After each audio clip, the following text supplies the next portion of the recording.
Assalamu alaikum, greetings of peace. Have you heard of the Backstreet Boys? What about Usher?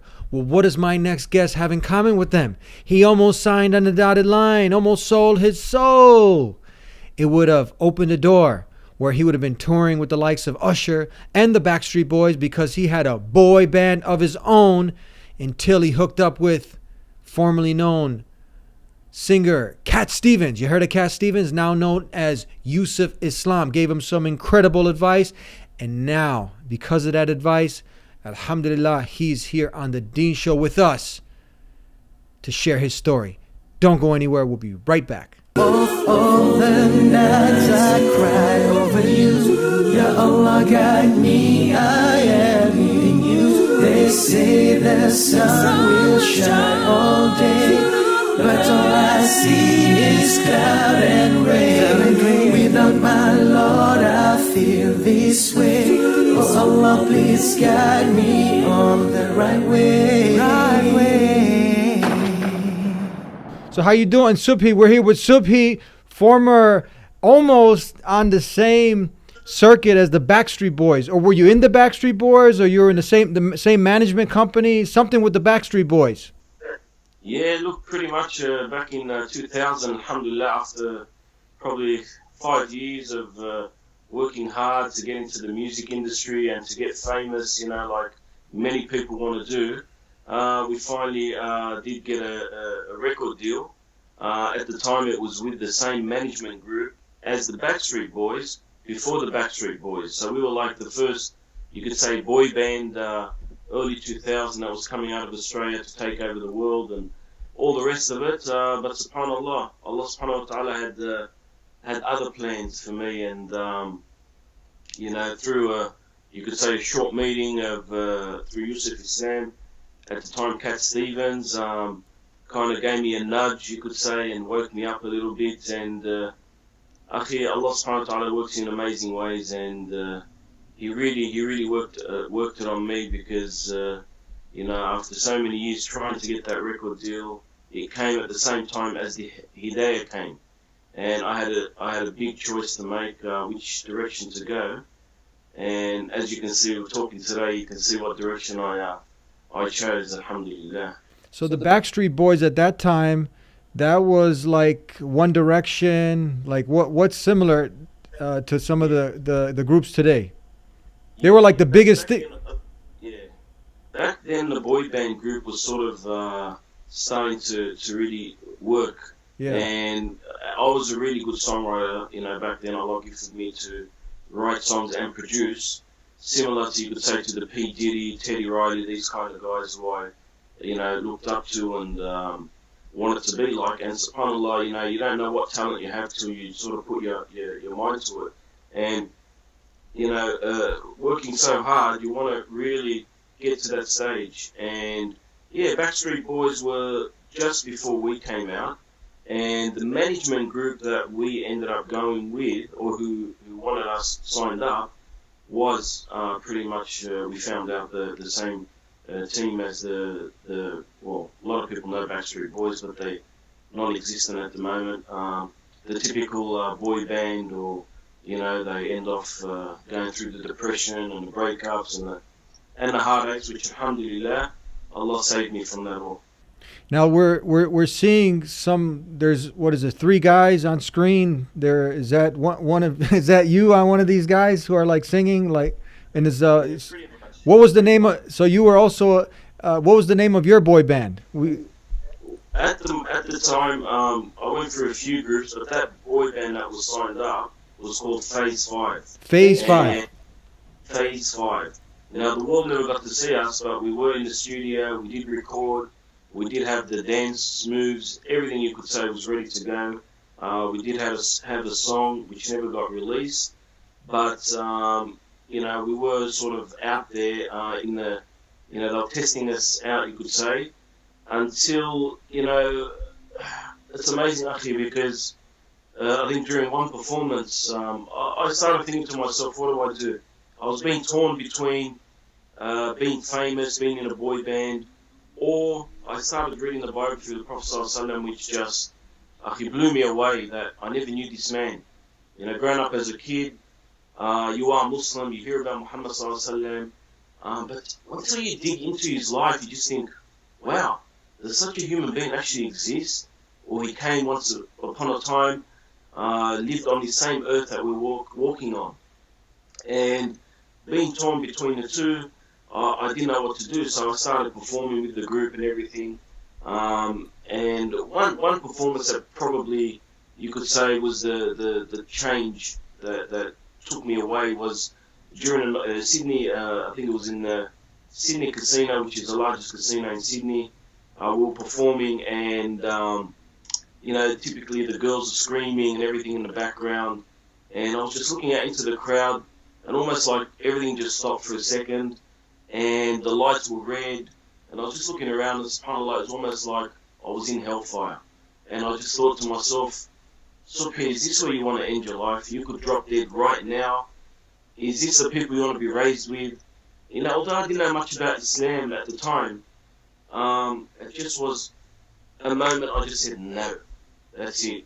It was a 3-year contract, you name it, everything was paid for, choreography, food, clothing, and I just had to make a decision, and I had to get out of this contract now. So they loved my songs. My songs were probably the reason I got into the group, and the fact that some of the other group members were part of the group that I established.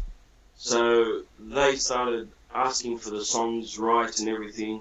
And, typically I would say, take whatever you want. Just get me in this group, get me famous.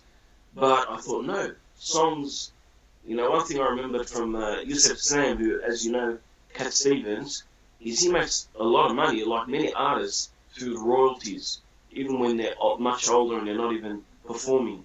So I just kept sticking to my point. I said, no, my songs are my songs, to the point where they just got frustrated with me, and the whole group got dissolved, and it was over and done with, and alhamdulillah, my journey to Islam begun. Now, you were also almost touring with, and I like talking, people get fascinated with this, and it's also very intriguing because to see someone, because most people, this is what they want. They want to be with the stars, they want to be a star, they want to become famous. So it's very, very ironic for someone now, they're looking and they're like, why would you leave that? Why would you leave that lifestyle? You're almost touring with Usher. You had actually a couple hit songs that made it mainstream. They're on the mainstream radio, and you were. Look, what I'll tell you, you could say the bits of stardom that I experienced was enough for me, subhanAllah. We did have a song before I was in that group. We did have a song that did go to the mainstream radio station in Australia. At the time, it was #1. It's 104.1 or something like that. And I just thought, let me see how good my songs are. And I sent it in, and straight away they played it on air. And I did a remix for them, and they played it again. And then through that, we started getting calls to, at the time, Usher was just coming out, you could say. So we were probably on the same line of, you could say our journey to stardom, where Usher was just starting to tour, and they needed a support act. So they thought, who can we get? And they straight away said to us, look, we want you guys to support Usher on his tour in Australia. And again, subhanAllah, I was being torn left and right. What should I do? So that was where, again, Allah subhanahu wa ta'ala says, you want Jannah? Or I'm going to show you how hard it is. I wouldn't say how hard it is, but how hard the decisions in life sometimes are to turn, either left or right. So I still pursued it. I thought, you know what, getting on stage with the Usher and the celebrities and all the rest of it would be good. So hanging out the clubs where, you could say all the celebrities were. One night I couldn't believe it. I'm like, oh, there's this, famous basketballer, there's a famous singer. And I would go up to them, and they knew who I was, and hey, how you doing? And they'd be sitting on the bar with their head down, and I'm just looking at this guy. He's depressed, he's drinking his guts out, this one's snorting cocaine, this one's, I'm looking at all these people, and alhamdulillah, one thing Allah kept me away from during that time was drugs and alcohol. I just, as a sportsman back in the old days, it's just something I never let my body get exposed to. So looking around, you just think, man, I thought you people were happy, He's complaining about his wife left him, This one's complaining about depression. Yet, the next day you'd see him on TV acting all nice and happy, and it was all an act. So the youngsters these days, unfortunately, Akhi, they are being deceived when they see this glitz and glamour of these stars, on the TV, in the movies. Akhi, if these children or these youth just had a look beyond that, stardom lifestyle, they would run far from their lifestyle. Honestly, because I've had a little taste of that, and it didn't taste good at all. It didn't look good. It was very depressing. And now, what the real stars, you could say, in my life now, there are very few of these people. But they're the ones you see early in the morning at the Fajr. These are the superstars. That day in, day out. How they get up so early in the morning with a smile on their face. SubhanAllah, you see the glow of Fajr in their face. There may be somebody no one even knows about, but to me, these are the superstars. And as children, as youth, I, spend now my life trying to encourage kids through the cartoons and the films that we do to wake kids up and wake youth up that these are the stars, not, these depressed, which you guys know in the US and in Australia, how many of them are dying from what? From suicide, drug overdose, and all the rest of it. It's out there, we know. But beyond all of that, subhanAllah, you find people are still following these superstars and changing their faces and their clothing and their hairstyles. The fake stars, yeah. We got a lot of fake stuff out there, people being deceived, like you said. How old were you at that time? And were you Muslim at the time? What had you that much grounded? Like, were you at a crossroads in life? Kind of paint the picture again. Like, how old were you? Were you Muslim? When did you accept Islam? And what was the catalyst that had you finally take off? Because it takes a lot of courage. It takes a lot, to give up what was presented in front of you. Many people, they sell their souls, but you went the opposite direction. Yeah. Look, probably I could say that a letter that Yusuf Islam sent to me, because I went, it was probably, I was around 23, and at the time I found out, my mother told me that your uncle in London and Yusuf Islam are like best friends. They worked together, I think, one of the charities. And I said, Yusuf Islam, he sounds familiar. She said, yeah, Cat Stevens. And as soon as she said Cat Stevens, I said, what? Cat Stevens is just known as a legend in the music industry till this day. And I said to my mum, basically, how long has it been since you've seen your brother? She said, 10 years. I said, we're getting on a plane and I'm taking you there. And obviously I'm going there to meet Yusuf Islam at the time, Cat Stevens. And this was in the year 2000. So he was, deep into Islam at the time. And I wasn't really thinking about that. I was just thinking, Cat Stevens is a musician. And I was Muslim all my life, but you could say at that time I wouldn't consider myself Muslim. Not praying in the clubs, completely not, fasting and Ramadan was nothing to me. That kind of lifestyle that unfortunately a lot of youth are stuck in. But going to London, straight away got out, straight into my uncle's house. He threw the phone right at me, and I looked at the phone. I said, "Who is it?" He said, "It's Yusuf Islam." And I just got on the phone, and subhanAllah, I'm like, give me time to prepare to talk to him. So I just got on the phone. SubhanAllah, he's such a nice person, Despite what people might think, him going into the music again, that's, I say, between him and Allah subhanahu wa ta'ala. I don't judge anybody. I leave the judging to Allah subhanahu wa ta'ala. But he's extremely beautiful human being, was very nice, courteous, didn't even know who I was other than the nephew, of a friend of his. And I didn't get to meet him, but we had a good conversation on the phone, and we missed each other. I had to go and drop off my demo CD so he could help me, get a record deal. But he sent me a letter and said, look, I apologize. But in that letter, there was probably a line that changed everything for me, when he basically said that my religion, this was his words, my religion, Islam, doesn't allow me to assist you into getting into such a evil industry, basically. So this is what Yusuf Islam is telling you in the letter. Yes, he's telling me my religion, which is his religion, and I got, you could say, a sense of jealousy. I'm like, hang on a sec, Islam is my religion, not yours. But then I realized at the time that no, that's what he's saying is true. He basically has the treasure that I had, and the rubbish that he threw out is what I'm sort of going through now. You know what I mean? So we basically swapped, trash to treasure, you could say. So him having Islam was, what woke me up. And, a few weeks after that, it just kept playing on my mind that, how he's claiming his religion is Islam, and it's true. It was not my religion.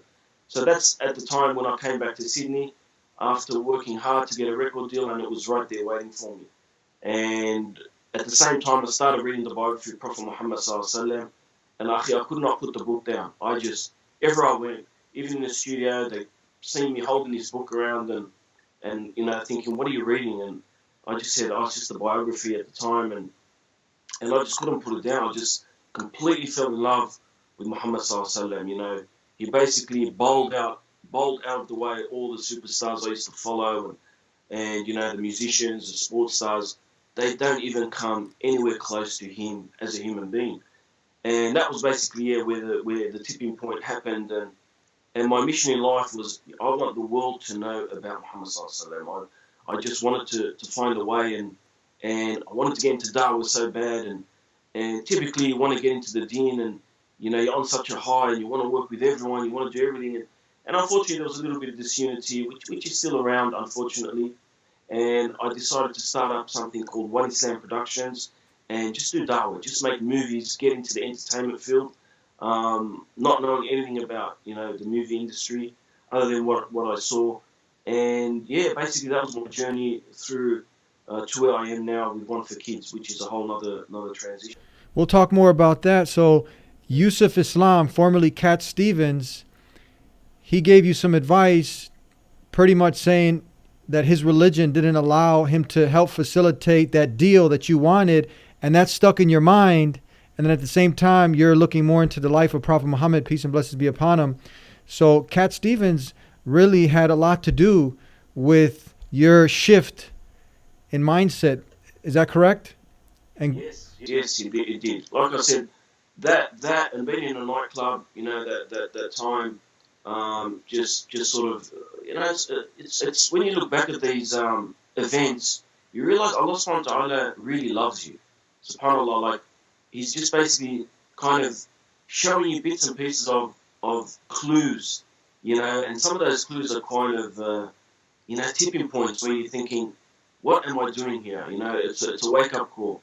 And Allah subhanahu wa ta'ala was calling me. He had something much bigger planned for me, much better than any record deal or anything you could imagine, as a lifestyle. And that was when your heart starts getting attached to Jannah, to the real fame, to the real glitz and glimmer and palaces. And, they're the things we think about when we're getting famous or we're going to get rich. Mm-hmm. But Allah subhanahu wa ta'ala is saying, you want that? Okay, I'll give it to you.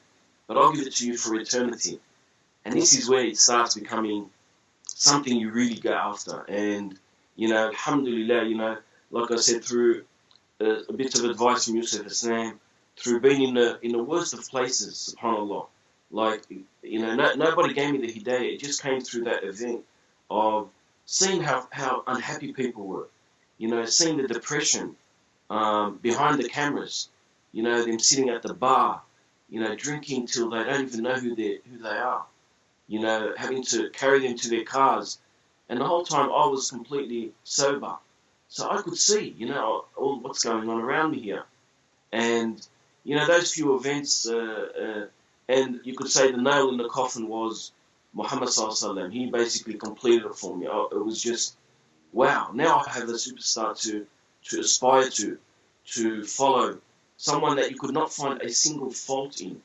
Someone you just fell in love with without even seeing his face, subhanAllah. This was what amazed me the most, is that so many people till this day are in love with this human being, and yet they have never even seen him, and just by knowing how he was with the youth, how he was with his wives, how he was with the non-Muslims, it's just, mind-boggling. And for me, my mission, alhamdulillah, now is to firstly try to get just close to his lifestyle, which is a mission in itself. But at the same time, hopefully try to inspire others and just try to steer them away from that kind of lifestyle, because it's very deceiving, Akhi, and unfortunately, it's you could say maybe 15 times worse. In the last 15, 20 years. Back then, there wasn't iPhones and easy access to the filth. Yeah, it reminds me of when I did an interview with a former rapper, and one quote stuck in my mind. It was by Loon, where he said that we were paying for the disease while the cure was free. Yeah, Yeah. it's spot on. So people are paying for everything that's destroying them, while the hidayah, the guidance, all they have to do is sincerely turn to their creator and ask for the guidance, and he'll facilitate that. He sent it, but people run away from purpose and they start following their desires. And you can see, like you've seen it, I've seen it, and people are just miserable. And then people, they look at them, and others have also mentioned how those 2-3 minute videos are a deception, because they show all of the material things, all of the glitz and glamour, but what goes on for the rest of the day is a nightmare. Oh yeah, 100%, Akhi. 100%. And this is where I find it amazing that the youth, again, they've got access to the news. Sometimes if something happened, whether someone hung themselves or, it took weeks to find out information. And sometimes you didn't find out everything. When now the information is so clear, even to access lectures and documentaries, I remember this guy, his name was Eddie back in the day. He used to call me all the time and say, man, I need some. This is Eddie from Chicago. And he was, mashallah, very passionate about Dawah back then as well. And, you yourself know how difficult it was to get access to Dawah material, and to get information. But subhanAllah, the youth are so fortunate they don't know that these days, Allah subhanahu wa ta'ala is made it so much more easier for them. Yet at the same time, the temptations, are always on another level as well. So although the hidayah is more, readily available, the lectures, the speakers, I think back then you could count how many popular speakers in the world on one hand. Now there are so many, alhamdulillah, and you got the Facebook, the social media. But actually back then in the old days, we had to do it hard to get the message out there. You had to get a conference and everyone into the speaker hall, or you had to, get 500 DVDs to distribute it. Now it's all done in a click of a button to get the dawah out there. But at the same time, the filth is out there much more powerful. Yeah. So I was going to ask you if you remember that we have some history, and I remember you guys had the best quality material that we can find, and you remember we used to have those. We go back, yeah. I was really passionate about getting those DVDs that you guys had, and alhamdulillah, and I thank you also. You gave me my first. I think it was Sony Vegas, was it? That was a gift from you. Jazakallah khair. Yeah. You remember the software, yeah. I was going to say, I hope you're still using it, Akhi, because, tabarakallah, alhamdulillah, just to see your success, Akhi, makes me so happy, wallahi, because, whatever part I helped in the beginning, I hope, inshallah, it inspired you, because, if anything we want in this world, and we should be greedy about is rewards. Yes. And when I see, your success, I actually do tell people, alhamdulillah, Brother Eddie back in the day, I remember he used to call and always, he had the passion. That passion that's so, rare these days to keep is for dawah. And I remember actually the first show you sent me of TheDeenShow, and you had this backdrop, it was a curtain, and I was too embarrassed to tell you that, Akhi, wallahi, your show looks good, but maybe change that backdrop. And I think I mentioned it to you, and just to see the improvement you've had and the following that you have now, it's just amazing, Akhi. So may Allah reward you, Akhi, because sometimes when you inspire others, then later on their success inspires you again. So you have that sort of, you feed off each other's success. And you have Allah subhanahu wa ta'ala that rewards you more than anything for the intention, inshallah, because, you know, when you start with that good intention, you find that you last a long time. And, you know, I think you've been, 10 years now, maybe, in the TheDeenShow. I don't know how many years, but I'm estimating 10 years since, you know, you got that software. And like I said, I hope you're still using it, because someone gets some more rewards. Alhamdulillah, we started back in 2006, the program. Yeah, alhamdulillah. Wow, time has flown by. You also, you're from Australia, and how we had recently, not too long ago, did you know the brother, may Allah grant him Jannah, he was doing some wonderful work. He also changed his life around. You hear these stories. I think Ali Bennett. Did you know him? I know him very well, alhamdulillah. Yeah, alhamdulillah. Look, Ali Bennett, I heard about his story, and he's not far from me, maybe half an hour, his office. And he was actually a big fan of our work, so that's how I got to know him. They contacted us, and you know, at the time he was having a charity event, and they needed Zaki, the cartoon character, to come and I'm thinking, who's this Ali Bennett, you know, because as much as I follow social media, it's too much sometimes to follow, you know. But then I heard his story, and then we spoke on the phone, and then I realized, subhanAllah, like, I work with a lot of people, but not everyone is as genuine as you know, some brothers. But as soon as I met with Ali, we sat down, you know, it just seemed like he was genuine. You know, I just loved that about him. There was no politics. You know, I could call him on the phone, and we could get something done just like that. It wasn't a matter of, let's go speak to my shooter, talk to my team, we'll let you know in 10 years if we want to do it. It was basically, yes, okay, I need you to do this. Ali, I'll be there, you know. And, you know, like I said, this is, you know, Ali Bennett's story should, again, inspire youth a lot, because, you know, he had it all. You could say, in the worldly life, you know, the cars, the money, success, yet when, you know, you sit and speak with him, you know, he had a famous saying of, I think Brother Muhammad Hoblos, another close brother of ours, when he mentioned that, you know, you got these $1,000 thongs and, I don't know, $2,000 glasses, and basically Ali said they mean nothing more than a pair of thongs for a, you know, for a poor African kid. And this should basically wake, you know, the youth up that, you know, do you want that life? What woke Ali Bennett up was death. You know, at the time of death, we are probably all going to be like Ali Bennett. But until that moment comes when you see that death is coming your way, all of a sudden you become, you know, did I pray enough? Did I give charity enough? Did I? Well, Allah subhanahu wa ta'ala did bless Ali Bennett with cancer, because that gave him a few years to do what we want to do at the point of death, is give all our money away. You know, pray, go to Hajj, build masajid. We can do all this. You don't need to be Ali Bennett to do what he did. Anyone can do it right now. You can wake up this morning on a Friday and make intention that I want to help change the world before I'm expired and I'm gone. And this is Ali Bennett's story, and alhamdulillah, he inspired so many people, and it'll continue. You know, if there's many stories like Ali Bennett that don't get documented. You know, even Ali, when we had our personal discussions, he didn't like the attention. He didn't like the fame. He told me, you know, that I've been doing this for a while, until that documentary that came out about him being gifted with cancer just made him famous.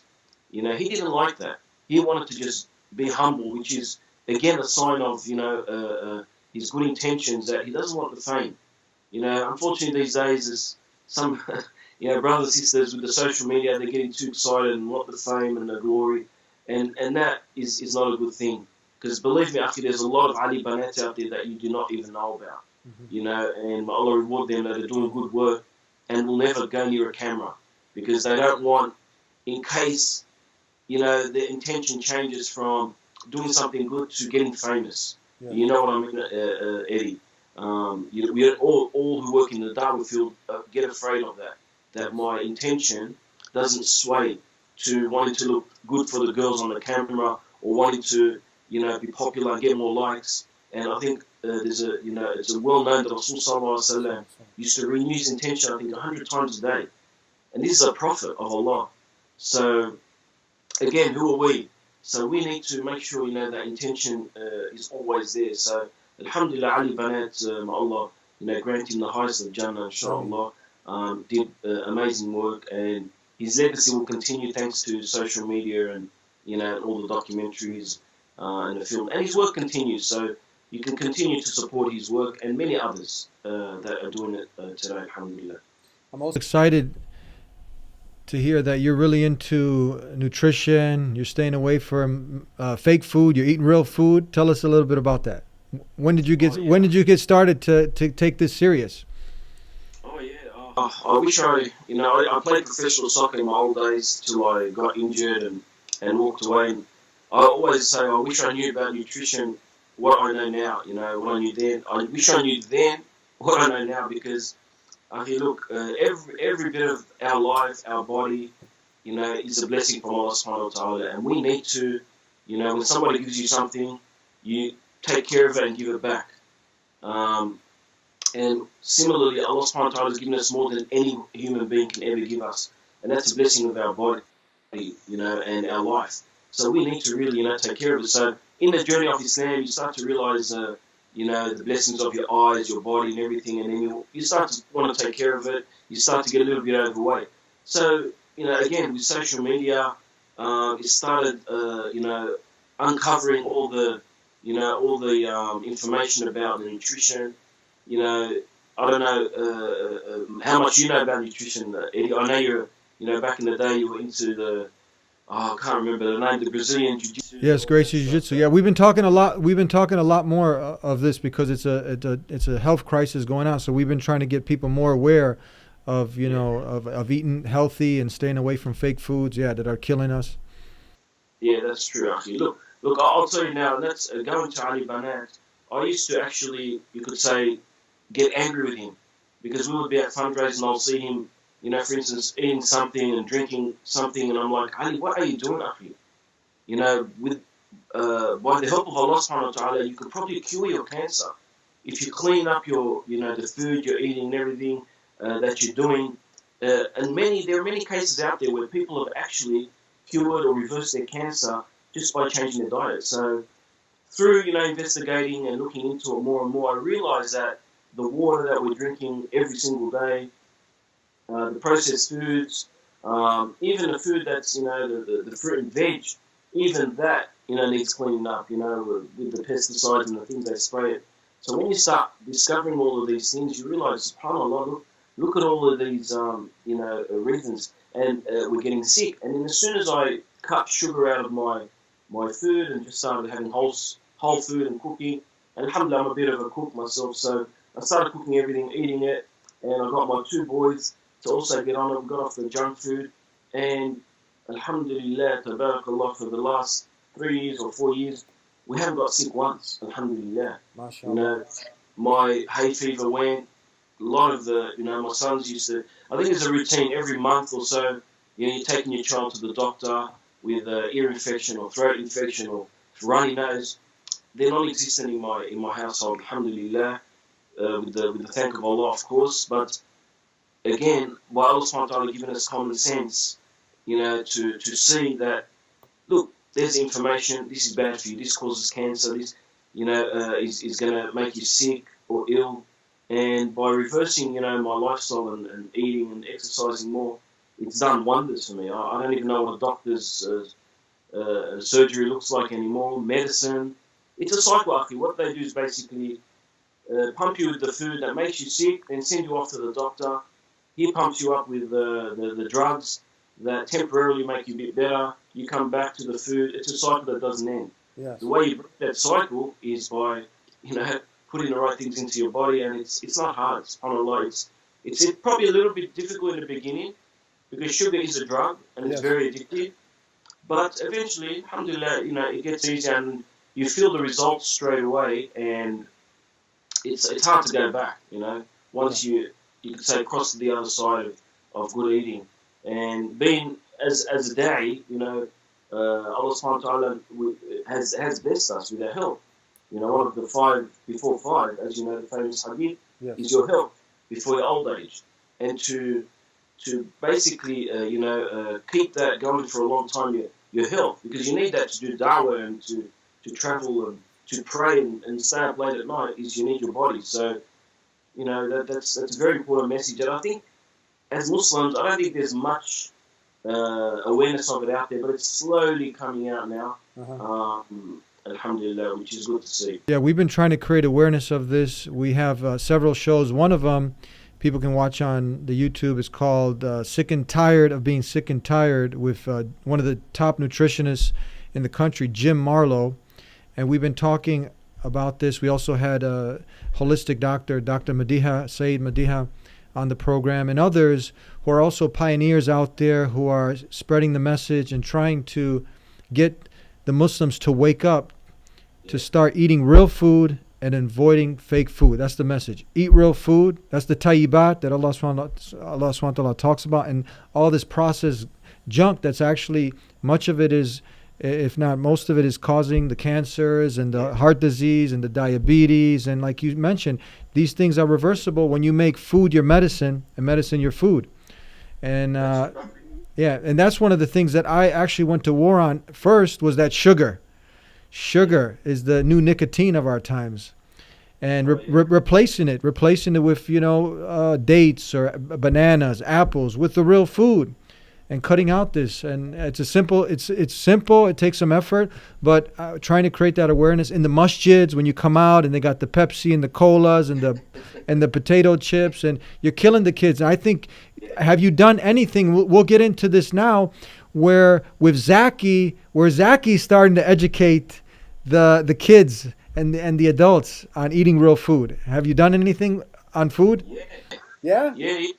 No, look, you're probably a few weeks or maybe months before it's out, but we've actually got, apart from Zaki, alhamdulillah, which has been going a bit over 10 years now, just a quick brief on how that happened was, working with One Islam Productions and Dawah, Eddie yourself, it's sometimes difficult to work with the youth, because sometimes they're conditioned to be a certain way.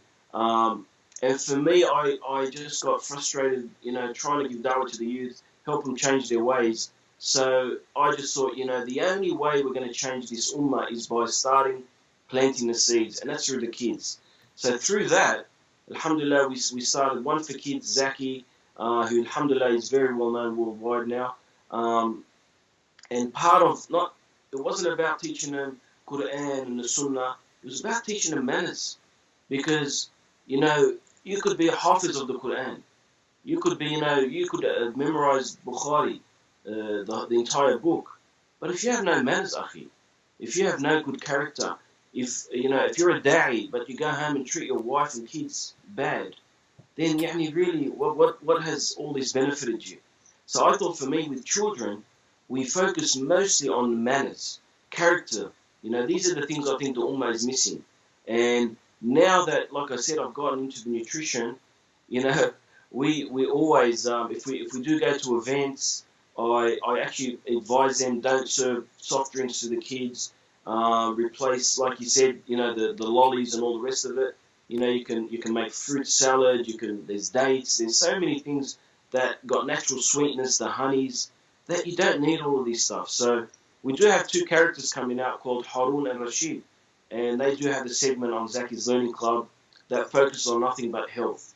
And that's probably an area we found that now with the entertainment world just going nuts. There's so much good and a lot of filth online for kids that we thought we should target that area in not just the Islamic teachings, but also, health.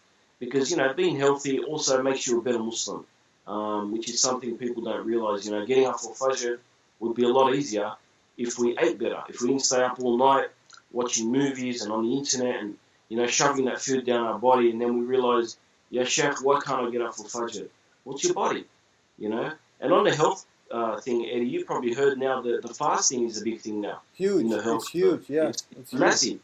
And you find that all these professionals come out with, different types of diets. This diet works, that diet works. And subhanAllah, they went around and came back to which diet? The diet of Rasulullah sallallahu alaihi wasallam, which is eat a lot less, fast, and don't be extravagant, because that's one of the things I think now that food is so tasty. The sugar just makes anything taste good, that you're not even hungry. You know, you just came from a dinner at somebody's house and you're driving and you stop at McDonald's and just grab something because, you know, it's almost an addiction. It's not, you're not eating to live, you're living to eat now. And that's the problem with the world today. So, you know, look, you probably have arguments with people yourself, Eddie, you know, whether it's your parents or uncles, and you find with the elders they're very difficult, you know, you tell them that you can't eat that sweet anymore, whether it's a Lebanese sweet or, you know, a Turkish sweet, they'll look at you as if, no way in the world I can give that up. Yeah. But with kids, alhamdulillah, they are more open-minded, you know, they'll try things, they'll experiment a bit more. They're not, you could say, conditioned and set. So that was the inspiration to start One for Kids and Zaki, in hope, inshallah, of making some change, inshallah. Yeah, people don't understand that the adults are projecting their food preferences on the kids. So now the kids don't know any better, and they're destroying their taste buds, and now you're creating sugar addicts, and now we got kids who are diabetic at 9, 10 years old, and teeth that are made to last a lifetime. Kids are getting root canals, and they're destroying their teeth, their health, and nobody is linking it back. Most of the people are not linking it back to what's in their cupboards and their fridge. And simple adjustments: get rid of the fake food, and put the real food in the fridge. And the real food is food that doesn't come with a list of ingredients that you can't pronounce. You need a PhD in chemistry to pronounce. So I'm very excited. Before we conclude, I personally, I think I've bought all of the Zakis for my kids. I'm a huge fan of your guys' work. I think if you're not down with One Islam, you're not down, because I mean, this is something that is so. Your production is top of the line. You guys are doing incredible work. Now you have a new app that people can go on. It's called One for Kids. One for Kids. I got it. It's amazing. Talk to us about this. Look, everything you just said, Eddie, you made me sound like the Disney of the Muslim world, which we do want to be that. The only problem is, and this is a very important point, Akhi, which I hope will get out there to the Muslims, is One for Kids, alhamdulillah, been going for 10 years, but we have been struggling financially for so long, and we still are. Because sometimes people have this, assertion that One for Kids got this huge studio, they're millionaires and that. Wallahi, Akhi, it's the exact opposite. When you see our work, yes, we work 18 hours a day sometimes to get that out to you, because a production that costs $50,000, we are able to do it at a fraction of the price, because I basically write the scripts, I edit, I do a lot of the voices, which you're looking at the voice of Zaki, myself, I do the voice of Kazwa, I do the voice of 2 or 3 other characters, because if I was to pay for all that, we wouldn't be sitting here talking about One for Kids, it wouldn't exist. So the hard work we're putting in is what's keeping One for Kids and the Zaki entertainment that we're doing alive. So this is one thing that sometimes success, becomes where people from the outside see it that, wow, these guys are millionaires, they're big, wallahi, brothers and sisters, it's the opposite. One of the reasons we started the One for Kids TV app was to get the Muslims to, $3.99 a month is, I think, you could, I don't know the price of a coffee in Chicago there, Eddie, but it's almost a cup of coffee price a month that you have access to all of our content. It's an app, it's on everything. We've even got it now on Amazon, Roku, Apple, Android, everything. And everything, the best part of that $3.99 they're paying, Eddie, is it's a sadaqah jariyah. You can't lose. So you're getting access to constant, entertainment for your kids. Wherever they are, you can hand the phone to them. It's safe browsing. All our content contains no music. Coming from a former musician, I know the effect of music. So alhamdulillah, I'm writing lots of songs again, but it's all harmony based, all voice, nothing else. And alhamdulillah, we're the only channel in the Muslim world to have a channel that's 100% halal. Our content is pure Quran and Sunnah, alhamdulillah, as best as we can. And yeah, it's available, and people need to really subscribe. We don't have nowhere near the amount of subscribers we need to take on the Disneys. We really need 20, 30,000 subscribers to help us get to that level and produce much better content. But Akhi, as a father, that our youngsters, what are they doing most of the time on during the day? They're on their devices. Yeah. as parents, we try to control it, but there comes a time when you need that break, and you're like, here you go on the phone. But knowing that you have something that they can go on that's going to bring them close to Allah subhanahu wa ta'ala and make them better children, is a gift. We know we need content. Content costs a lot of money, and this is where we're asking the Muslims to, because unfortunately you go to the wealthy brothers and sisters, you don't really get that response, that support that you really need. So we're going to the mums, the dads, the grandfathers, the uncles, who are concerned about the ummah and their kids and what they're watching, and we're telling them, subscribe. Sometimes a brother will tell me, my kids are older now, I don't need it. And I'll say, really? So your kids are going to get married soon, inshallah, and they're going to have grandkids. So it's for everyone. You cannot escape it. If you're a grandfather, you got grandkids. If your kids are older, they're going to have kids, inshallah. If you're not married, then you're an uncle. You know what I mean? So there's always a way. And if none of those, then guess what? All these millions of children around the world are your young brothers and sisters that you want good for them. So you can either let them watch Disney and all these other things that they're slowly introducing their homosexuality into their movies. Things like the movie Frozen, which is extremely popular amongst the girls, is rumoured to have the main character a lesbian in part 2. So things like that are coming out. Netflix introducing transgender cartoons. So they are really pushing this to our children now.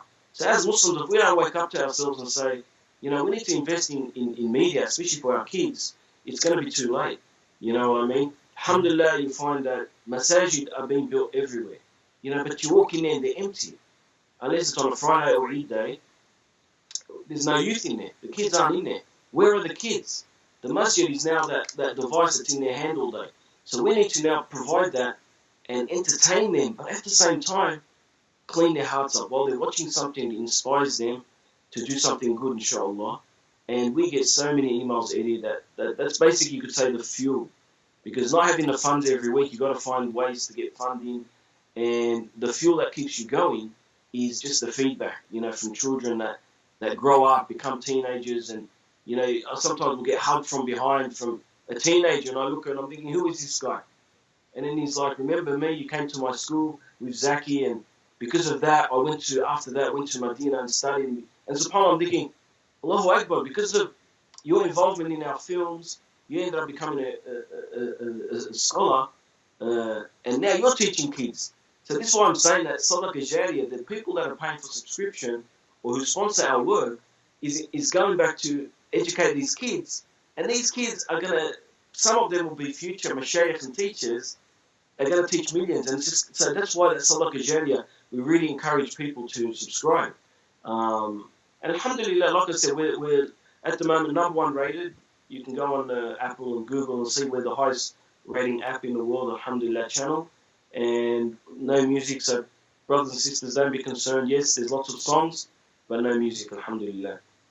And soon we'll be down your way, Eddie, on a tour, inshallah. We do have a live show that we want to also get out there and bring Zaki down to Chicago and everywhere else, inshallah.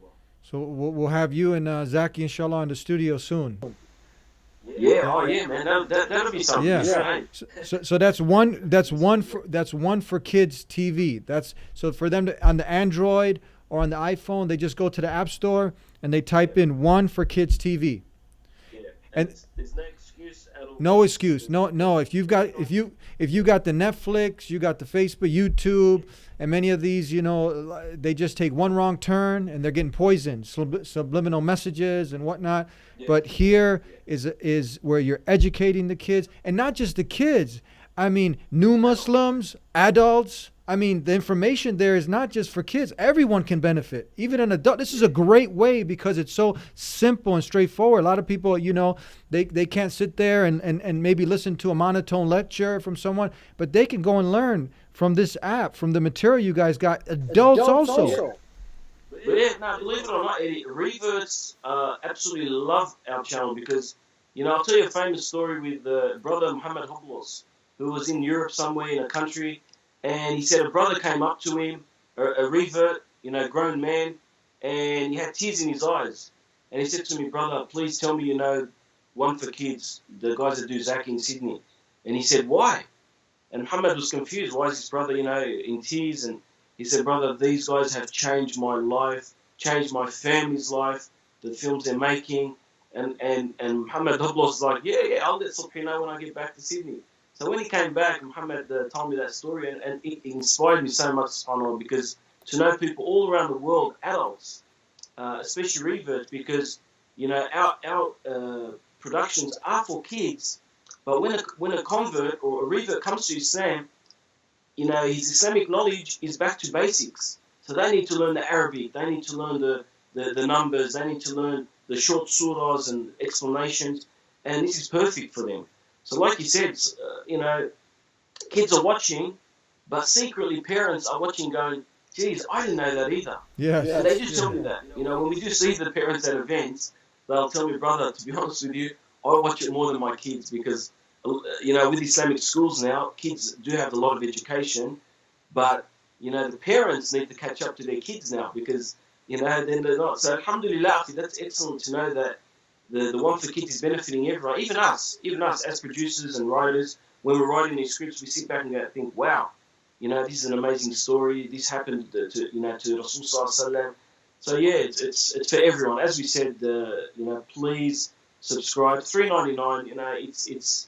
It's a packet of chips, as they say here, which is nothing, and sadaqa jariyah. So you can't lose. Alhamdulillah.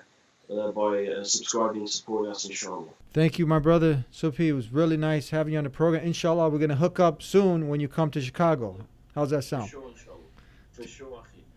All right, Jazakallah khair. Thank you, brother. What an amazing story with Subhi. I hope that got to resonate and penetrate deep into your hearts. So many lessons to be learned. He almost signed on the dotted line. Imagine where that would have took him in life. But he committed himself to the deen. He didn't sell out. And he became a winner. And inshallah, those who hold on to the deen, it can be hard, an arduous task, holding on, as the Prophet ﷺ said, that there'll come a time where holding on to the deen will be like trying to hold on to some hot coals. You feel like a stranger in the midst of all of the corruption that's out there. But the last and final messenger sent to mankind, Prophet Muhammad, peace and blessings be upon him, he said what? Give glad tidings to the strangers. Paradise, Jannah, awaits you by living purpose, committing yourself to pleasing your Creator before we meet our Creator. So those few minutes, because what is life but a few minutes?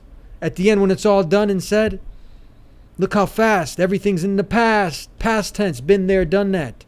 And that's how life is going to be. You've been there, you've done that. You sacrifice everything for this dunya, and you didn't prepare for what comes next. But our brother's preparing for what comes next, and it's an inspiration, a motivation for us to take the matter serious, to take life serious, and not to get caught up with all of the entertainment that's out there. It's a delusion, a deception. But we've been gifted with this deen. We have the blueprint for life. Stick to it and Jannah is yours. You want Jannah? So do I. So let's continue with the mission to please our Creator by living this deen, and inshallah we can make it, and everything that Allah calls us to do is beneficial not only for us but for mankind too. So you get peace in your life, peace in the next, but don't lose focus. Don't sell out. Don't sign away your soul. Give your soul away for the dunya. Don't do it, because you'll be a loser at the end. And inshallah, this story can teach us a lot. To stay committed to something that's worth more than anything money can buy or give us. This deen. Stick to it, hold to it, and inshallah we can get to Jannah. Subscribe if you haven't to The Deen Show, and we'll see you next time. Hit on those little notifications so you can get with each and every one of our new shows. Peace be with you. Assalamu alaikum. Please subscribe to The Deen Show. Follow us on our official Facebook and Twitter pages in the links below. Please also help support The Deen Show by making a donation in the link below.